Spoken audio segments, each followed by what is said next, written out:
sampai bisa ketemu Pater Agus begitu. Itu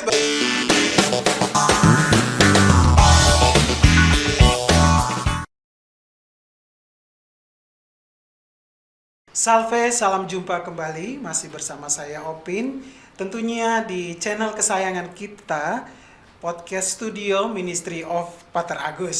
Tepuk tangan dulu ya. Baik, pada episode sebelumnya kita sudah banyak bercerita tentang karya-karya kasih gitu ya. Tapi sebelumnya seperti biasa di studio kali ini sudah hadir juga bersama kita Pater Agus. Ya. Salve Pater. Salve. Apa kabar Pater? Kabar baik, terima Kabar kasih. baik, iya. Dan tentunya juga ada tamu istimewa ya Pater ya. Ya. Yang tidak kalah menariknya di sini ada saudara Simon begitu ya. Ya, Simon. Oke, baik. Apa kabar Simon? Baik. Salam. Salam. Salam, salve ya baik. Oke baik Pater dan Simon, jadi dan pemirsa sekalian bahwa sebelumnya kita sudah banyak mengkaji atau Pater juga sudah menjelaskan tentang karya-karya kasih itu sendiri. Nah kali ini topik yang juga tidak kalah menariknya ya Pater ya dan pemirsa sekalian yaitu tentang pendidikan itu sendiri Pater ya. Oke, langsung saja pusat kegiatan belajar masyarakat. Nah itu adalah pendidikan yang dimiliki oleh Yayasan Kristus Sahabat kita. Pater bisa menjelaskan kepada kita semua dan pemirsa apa sebenarnya pusat kegiatan belajar masyarakat itu sendiri dan sebenarnya latar belakangnya itu sampai terbentuknya PKBM itu apa gitu Pater, silakan. Ya, salam sejahtera semuanya. Kembali saya Pater Agus akan bersama dengan Anda.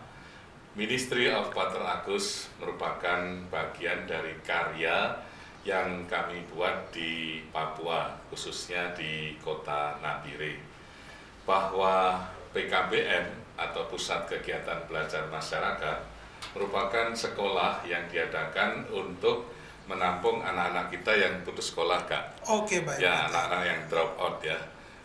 Masalahnya di sini cukup banyak situasi di mana anak-anak kita tidak melanjutkan sekolahnya. Banyak faktor ya Kak ya, entah itu karena faktor keuangan, finansial, bisa juga soal rutinitas yang tidak selalu bisa diikuti anak-anak, entah itu karena bekerja, karena diminta bantuan orang tuanya untuk di ladang, berkebun, tetapi juga ada faktor sosial lainnya yang berpengaruh. Tentu saja ini lingkungan yang membuat mereka tidak bisa mengikuti studi secara rutin ya, dilakukan di sekolah umum, sekolah formal. Jadi PKBM atau disebut dengan sekolah kesetaraan, atau kalau di kota homeschooling itu juga sama. Jadi Pater, itulah yang membedakan Pater ya, PKBM dengan sekolah umum ya, formal ya. Jadi PKBM itu menampung anak-anak yang putus sekolah. Yang putus sekolah. Ya, untuk tingkat SD, SMP, dan SMA. Oke, baik. Di PKBM ada paket A, paket B, dan paket C. A itu untuk SD, B untuk SMP, dan C untuk SMA.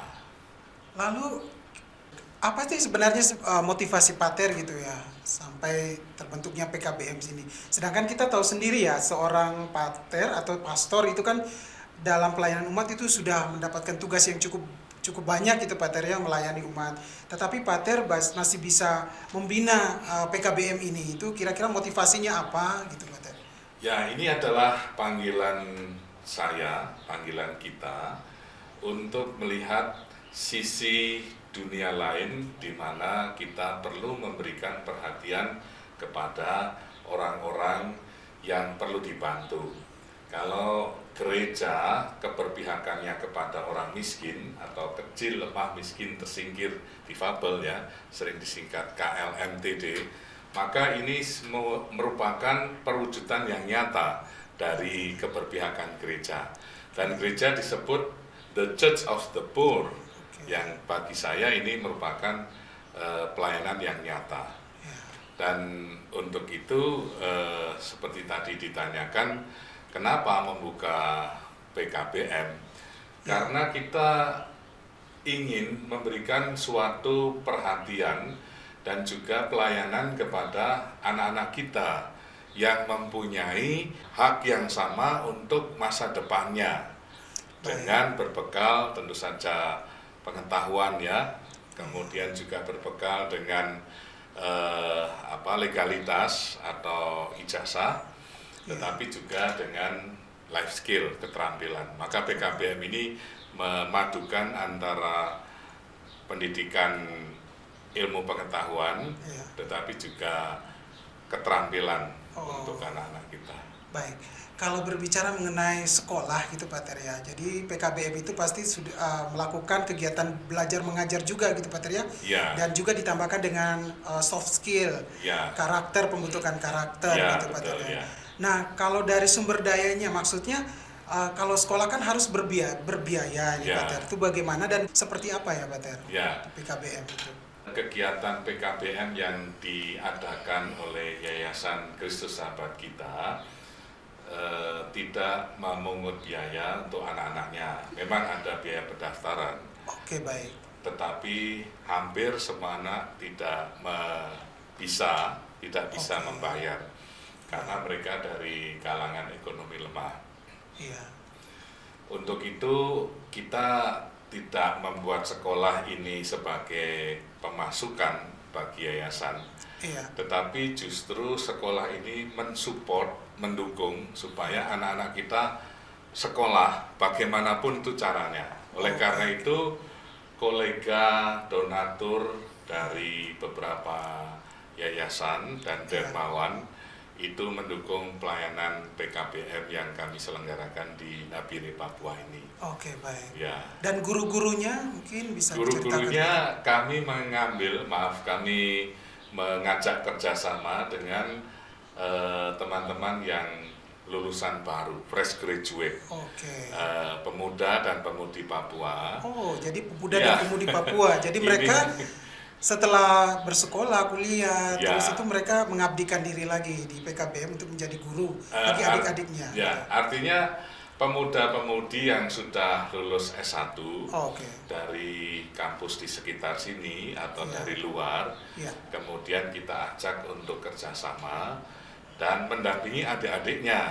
Karena kalau yang mendampingi dari Papua akan lebih mudah untuk mendampingi adik-adiknya. Oke, baik, luar biasa. Dan relasi afeksi untuk membangun relasi afeksi antara yang senior dengan yang junior. Oke, baik Pak Ter. Nah, dari tadi kita sudah dengar nih penjelasan dari Pak Ter gitu. Betul, ya. Nah, di sini kebetulan di sampingnya Pak Ter ini sudah ada adik kita gitu ya. Kita harus kenalan dulu gitu Pak Ter ya, adik Simon gitu ya. Adik Simon bisa memperkenalkan diri dulu, namanya lengkapnya siapa, lebih dikenal siapa begitu, terus keluarganya dari mana, sukunya apa begitu. Adik boleh sampaikan ke kita semua biar pemirsa juga mungkin mereka kenal, ketemu di jalan, oh ini toh adik Simon gitu. Silakan nih. Nama saya Simon Degey. Simon Degey. Iya, Simon Degey. Kalau sering dipanggil tuh Simon. Dipanggil Simon. Biasa sering panggil tuh Simon. Berasal dari mana keluarganya? Kalau saya Peranakan. Oh, Peranakan. Ya, Peranakan. Bapak dari Mapia, dari atas. Mapia ya. Iya. Mama dari Kamoro. Mama dari Kamoro. Iya. Oke, Simon, Kak Rofi mau tanya nih sebenarnya. Ada tidak cita-cita dari Simon sendiri begitu melihat kan orang lain juga pasti punya cita-cita atau kalau Simon sendiri punya cita-cita tidak ya? Saya sendiri punya toh. Apa pasti itu? Punya. Saya punya cita-cita itu saya pengen jadi tentara. Oh, pengen jadi tentara. Iya. Lalu? Tapi kan sempat kan pengen punya cita-cita tentara, tapi kan lalu dari kecil kan putus sekolah. Putus sekolah. Iya. Itu kapan itu putus sekolahnya? Itu SD kah, SMP? SD. SD ya? Ya, sempat dulu kalau tidak salah 2009 atau 10 itu. Itu pas SD kelas 2. SD kelas 2 iya. Putus sekolah. Boleh tahu itu kenapa sampai putus sekolah ya? Itu sempat itu mungkin gara-gara malas atau apa? Atau mungkin pengaruh ke teman kah? Sampai dulu lari pulang. Oh, jadi Iya, pergaulan begitu. mungkin gara pergaulan mungkin toh, baru sempat tidak sekolah. Jadi sempat rasa minder juga begitu kah? Sama Iya. teman-teman yang ternyata sekolah, saya kok tidak sekolah seperti mereka begitu ya? Iya, sempat minder juga toh, main Oke. sendiri, tidak main sama Oh, mereka. baik. Karena memang pengen sekolah, tapi mereka juga kan bagaimana ya, kayak begitu jadi. Oke, baik. Iya. Lalu gini, nah, ini Kak Rofi penasaran nih. Dan akhirnya ketemu Pater Agus itu ceritanya bagaimana? Sampai bisa ketemu Pater Agus begitu. Itu bagaimana ceritanya? Terus sampai kok akhirnya bergabung di PKBM? Itu pasti ada cerita. Itu Iya. bagaimana ceritanya? Boleh diceritakan? Jadi ceritanya tuh dulu kan saya ikut THS toh. Oh, THS, Iya, THM ya. iya, baru katanya dari teman-teman tuh kalau di Miriam sini di KSKS tuh ada sekretariatnya THSTM. Oke, Iya. baik. Dari itu sama main ke sini. Mm-mm. Main ke sini baru di sini macam sama bapak nih macam rasa sama Romo Agus nih, Pater. Itu macam rasa senang kali. Senang. Iya, macam merasa dekat. Menemukan sosok Iya. orang tua, Iya, macam sosok seorang bapak Iya, begitu kayak ya. begitu. Oh, baik. Lalu Jadi sudah betah di sini begitu. betah di sini. Dan di sini tinggal di asrama gitu. Iya, di Atau- sini kami dari PKBM ada satu tempat yang dikasih oleh bapak untuk tinggal. Oh, dikasih Iya. sama Pater Agus ya. Jadi Iya, Pater. kami berusaha untuk menerima Iya. anak-anak itu dan mempelajari apa yang menjadi kebutuhannya. Oh, oke, baik, baik. Untuk Simon sendiri ini punya niat untuk sekolah, maka saya mencoba untuk menggali apa yang bisa dikembangkan, Iya. dan dia cukup tekun sekolah, dan kami di gereja kan ada posko ya, Iya, tadi betul. disebut sekretariat ya, sebetulnya itu THS. Oke. Lalu dia tinggal di situ, lalu saya ajak untuk ikut PKBM. Oh, oke, baik. Dan nampaknya bukan saja Simon, ada beberapa lain pemuda-pemuda yang membutuhkan tempat lah ya bagi mereka, karena mereka sudah masanya kuliah, Iya. masanya bekerja, tetapi kalau tidak ada tempat di sana atau orang yang menerima, Iya, betul. maka ya nasib anak-anak seperti inilah yang kemudian tidak jelas. Oke. Oleh karena itu saya mendampingi mereka Oke, baik. dengan sekolah, tentu saja komunikasi dari hati ke hati ya. Iya. Artinya menerima anak-anak itu seperti orang tua sendiri, Kak. Oh, Kalau tidak seperti Simon ini, barangkali dia akan lebih memilih ke pergaulan di luar ya. Dan ini rawan terhadap situasi penyakit sosial. Iya, betul. Maka kita harus mempunyai kepedulian kepada mereka untuk pertama memahami masalahnya dulu Iya. dan menerima dia sebagai saudara atau sebagai bagian dari anggota keluarga. Baik, Pak. Karena saya adalah imam, pater, maka saya menerima mereka seperti anak-anak gereja. Baik. Ya, tapi ini bukan melulu soal bahwa dia kebetulan adalah Katolik ya. Iya. Tetapi semua anak. Semua anak. Iya, semua anak. Tadi kan ceritanya itu latar belakang ketika putus sekolah itu karena memang pergaulan gitu, Iya. Pater ya. Akhirnya bisa ketemu Pater Agus dan akhirnya bisa sekolah di PKBM Iya. gitu ya. Nah, Kak Rofi mau tanya nih, setelah bergabung di PKBM itu gimana? Simon merasa seperti apa? Terus ada merasa perkembangan apa begitu dengan setelah bergabung dengan PKBM begitu? Setelah bergabung ke PKBM saya macam merasa bagaimana? Bisa belajar Iya, bisa bersama. belajar. Ah, Bisa ini dan bisa kejar macam masa depan gitu, harapan toh. Oke. Maksud saya kan pengen punya cita-cita tuh, jadi Oke. begitu saya gabung PKBM saya ingin maksudnya Mhm. mungkin bisa bantu saya gitu, maksudnya dari PKBM bisa bawa saya lebih baik lagi, jadi saya lebih senang sih. Oke, Bisa jadi PKBM. setelah bergabung dengan PKBM, Iya. artinya Simon sudah punya secerca harapan bahwa Iya. saya suatu saat pasti cita-cita yang saya inginkan, harapan itu suatu saat akan tercapai, Iya. gitu ya. Iya begitu. Tapi ya maksudnya harus tetap disiplin, tetap belajar gitu kan, harus mengikuti arahan-arahan dari guru-guru, terus dari pater juga sebagai bapaknya Simon gitu ya, sudah dianggap sebagai bapak sendiri gitu ya, gitu. Nah, kita ke pater lagi nih pater, dengan mendengar ceritanya Simon seperti itu, mungkin ada harapan pater untuk anak-anak Papua. Ini kan salah satunya ini pater ya. Nah, tepat Kak. Iya. Jadi ini merupakan bagian dari suatu rencana yang besar ya. Artinya banyak kejadian seperti ini yang kita alami. Iya. Untuk itu perlu adanya suatu kegiatan ataupun gerakan untuk mengentas mereka. Iya, betul sekali. Harapannya mereka ini anak-anak akan mempunyai masa depan ya bagi masyarakat di Papua. Iya. Tentu bagi mereka sendiri. Iya, betul. Selanjutnya bagi masyarakat di Papua. Dan dengan dibantunya anak-anak yang putus sekolah mempunyai harapan yang baru. Iya. Ini tentu saja akan menggugah orang tuanya, menggugah lingkungannya untuk kemudian mempunyai pertama pemahaman positif bahwa anak-anak ini merupakan generasi penerus Papua. Iya. Dan berikutnya tentu saja dukungan ya, support moral kepada mereka. Iya, betul. Ya. Dan itu kan untuk hal ini sebenarnya ini bukan suatu hal yang mudah gitu pater ya. Iya.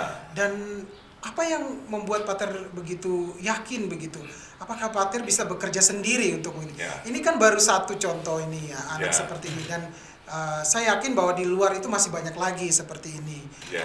Anak-anak yang mohon maaf ya, terutama untuk putra-putri Papua yang terlantar, yang putus sekolah, yang tidak bisa melanjutkan sekolah gitu. Nah, untuk itulah Ya. Ministry of Pater Agus saya angkat mengajak keberpihakan kita semua. Kebetulan saya ada di Papua dan Bapak Ibu semua yang melihat dari tayangan ini akan muncul perhatian dan kemudian akan bekerja sama dengan kita yang ada di lapangan. Iya. Mari kita bantu anak-anak ini agar mereka mempunyai masa depan sama seperti anak-anak kita sendiri. Bayangkan seperti Simon ini adalah anak-anak kita. Iya. Apakah kita tidak terharu ataupun kita tidak merasa sedih hatinya kalau anak-anak kita kemudian di jalan entah kemana tidak tahu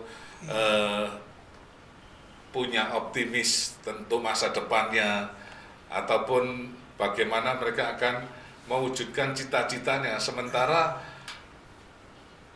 langkah-langkah ini begitu berat ya untuk anak-anak kita yang tidak dekat dengan orang tua. Iya. Orang tua ada di tempat yang jauh, situasi ekonomi juga tidak mendukung, Iya. dan juga perkawinan yang membutuhkan biaya banyak ya, artinya dengan pernikahan beberapa pasangan itu kan pasti menjadikan keluarga ini pertama tidak harmonis, kemudian secara ekonomi juga akan berat ya. Oke, baik. Itulah sebenarnya ya, sebenarnya tagline dari Ministry of Pater Agus ini yang tidak bosan-bosan kita sampaikan, karya kasih, karya kasih dan karya kasih ya. Tanpa karya kasih ya sebenarnya kita tidak bisa berbuat apa-apa. Nah, itu tadi yang Pater sempat sampaikan ke kita semua bahwa karya kasih ini tidak bisa dilakukan sendiri gitu Pater ya. Tidak bisa. Kita semua harus bergotong royong, betul, kerjasama ya. gitu Pater ya. Mudah-mudahan ini menjadi tontonan yang menarik untuk kita semua, terutama pemirsa sekalian yang sudah sebetulnya perhatian Kak ya. Iya, perhatian. Juga kita tidak ingin menunjukkan bahwa situasi ini sebagai yang ditonton ya, iya, betul. Tetapi membuka hati dari pemirsa untuk kemudian tergerak hatinya mendukung karya Ministry yang of ada. Pater Agus. Ministry of Pater Agus atau pendidikan yang ada di Papua ini. Papua, betul sekali. Baik, terima kasih Pater ya. Ya. Terima kasih Adik Simon sudah hadir di channel podcast studio Ministry of Pater Agus. Semoga ini menjadi Pater ya, menjadi inspirasi juga dan Betul, ya. cerita untuk kita semua Ya. bahwa hidup itu harus dipenuhi dengan kasih gitu Pater ya. Ya. Baik, karya kasih Pater Agus juga akan ada pada karya-karya yang lain gitu Pater ya. Benar, Nanti ya. kita akan mengulik lebih dalam lagi.